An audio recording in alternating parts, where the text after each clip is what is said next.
and the response and dedication of our citizens whenever they are fully informed. I not only could not stifle controversy among your readers, I welcome it. This administration intends to be candid about its errors. For as a wise man once said, an error doesn't become a mistake until you refuse to correct it. We intend to accept full responsibility for our errors, and we expect you to point them out when we miss them. Without debate, without criticism, no administration and no country can succeed, and no republic can survive. That is why the Athenian lawmaker Solon decreed it a crime for any citizen to shrink from controversy. And that is why our press was protected by the First Amendment, the only business in America specifically protected by the Constitution, not primarily to amuse and entertain, not to emphasize the trivial and the sentimental, not to simply give the public what it wants, but to inform, to arouse, to reflect, to state our dangers and our opportunities, to indicate our crises and our choices, to lead, mold, educate, and sometimes even anger public opinion. This means greater coverage and analysis of international news, for it is no longer far away and foreign, but close at hand and local. It means greater attention to improved understanding of the news, as well as improved transmission.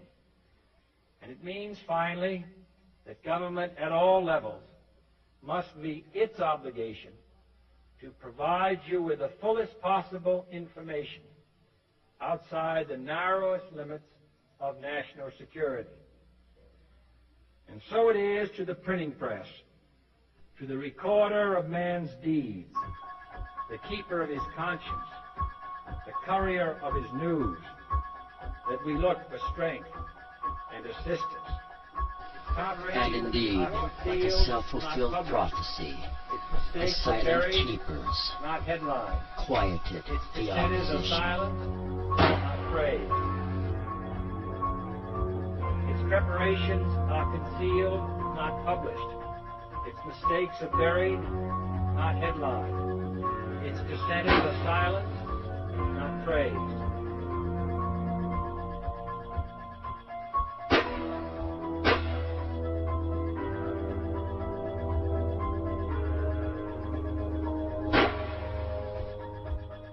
Any dissent is removed, and the masses, like cattle, are even now being psychologically conditioned to embrace the God of these powerful world leaders. They have been preparing the mindset of the masses for generations now to believe in and embrace these fallen angels, conditioning us through such programs and movies as Star Trek, Alien, The Stargate, and Worlds at War, to receive the first visitors from the heavens as friends, and the second as an invading army that must be stopped with their help. These extraterrestrial visitors will present themselves as an advanced alien race responsible for our creation, who have returned to help us to evolve to the next level of supposed enlightenment, to help us all discover the divinity within. And indeed, more than ever before, the world is turning their eyes outward, searching for the answer to the question, is there anybody out there?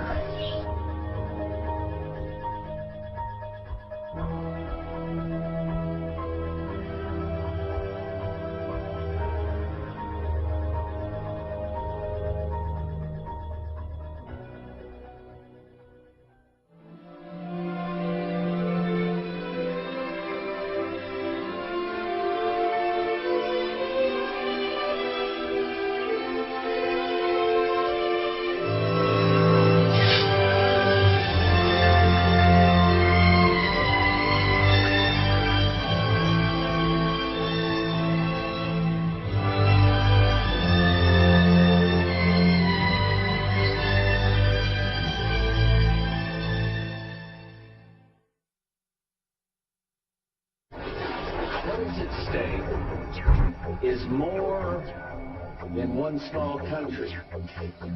It is a big idea, a new world order.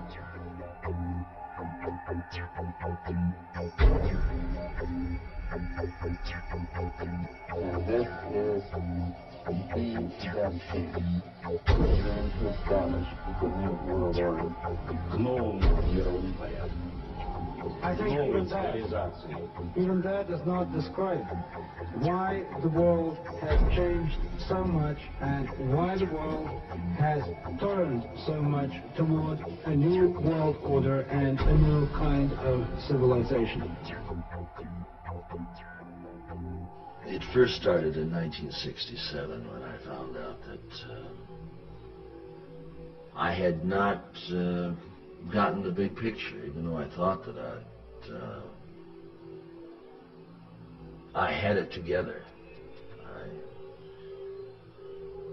just didn't have the complete pieces of the picture. This is a giant geo-psycho-political picture, and things are happening with the use of subliminal, indirect, and reverse psychological propaganda. It's made to be confusing by the evilarchy that controls not only the United States but Britain.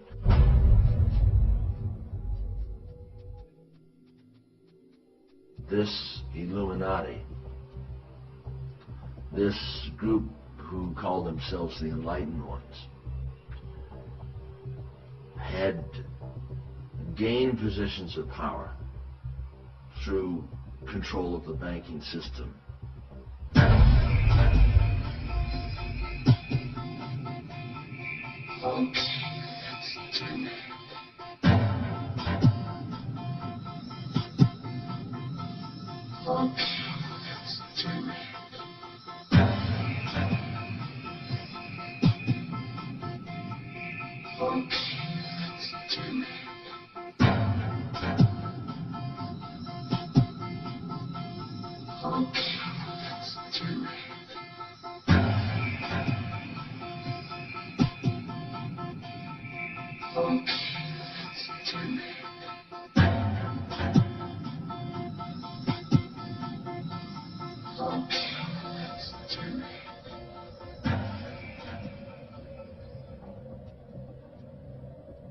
On the back of the dollar bill, you see the symbol on the left-hand side of the bill, which is Annuit Coeptus, which means our enterprise is now a success, or our enterprise is crowned with success.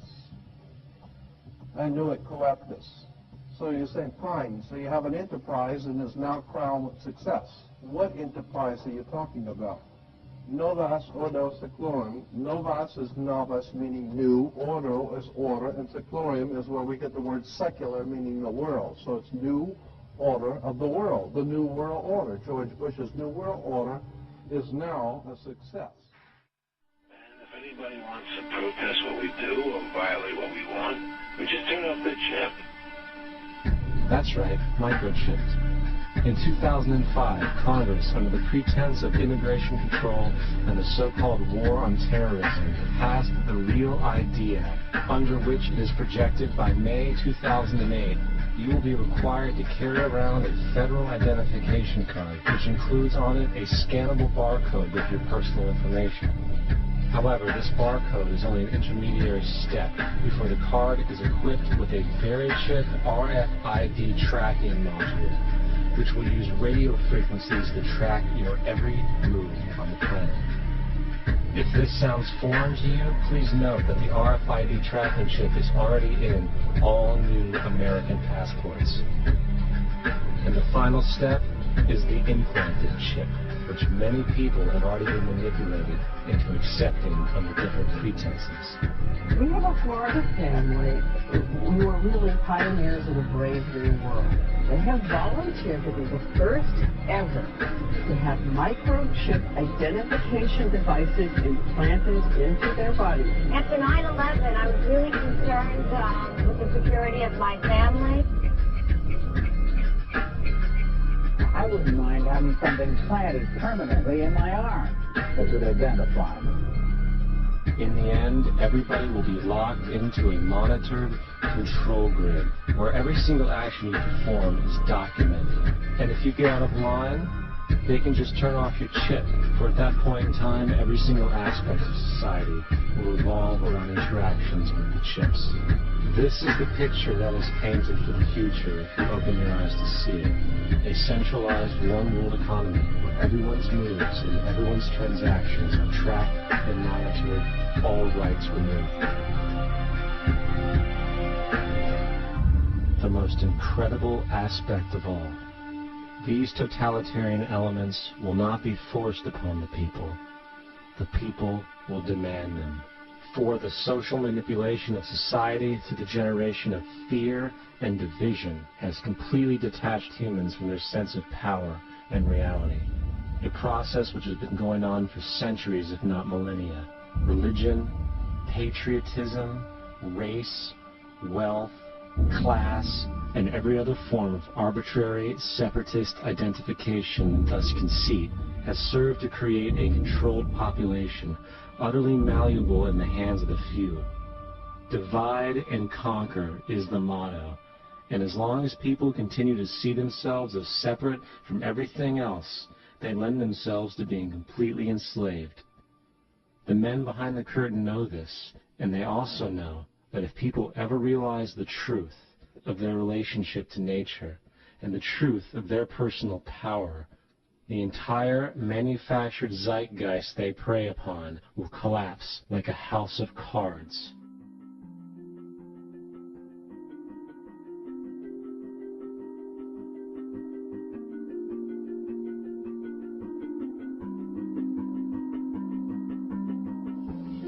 The whole system that we live in drills into us that we're powerless, that we're weak, that our society is evil, that it's crime-ridden, etc., and so forth. It's all a big, fat lie. We are powerful, beautiful, extraordinary. There is no reason why we cannot understand who we truly are, where we are going. There is no reason why the average individual cannot be fully empowered. We are incredibly powerful beings. I think I spent 30 years of my life, in the first 30, trying to become something. I wanted to become good at things. I wanted to become good at tennis. I wanted to become good at school and grades and everything I kind of viewed in that perspective. I'm not okay the way I am, but if I got good at things, you realize that I had the game wrong. The game was to find out what I already was. Find out what I already was.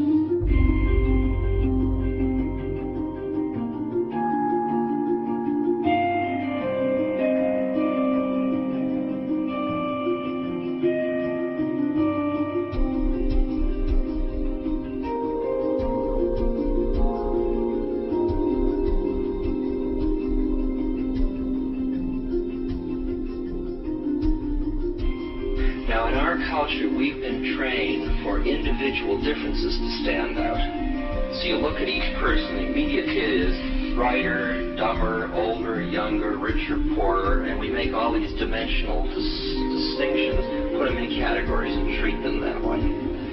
And we get so that we only see others as separate from ourselves in the ways in which they're separate. And one of the dramatic characteristics of experience is being with another person and suddenly seeing the ways in which they are like you, not different from you, and experiencing the fact that which is essence in you and which is essence in me is indeed one.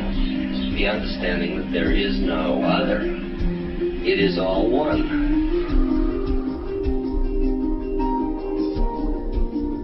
And I wasn't born Richard Albert. I was just born as a human being, and then I learned this whole business of who I am and whether I'm good or bad or achieving or not. All that's learned along the way.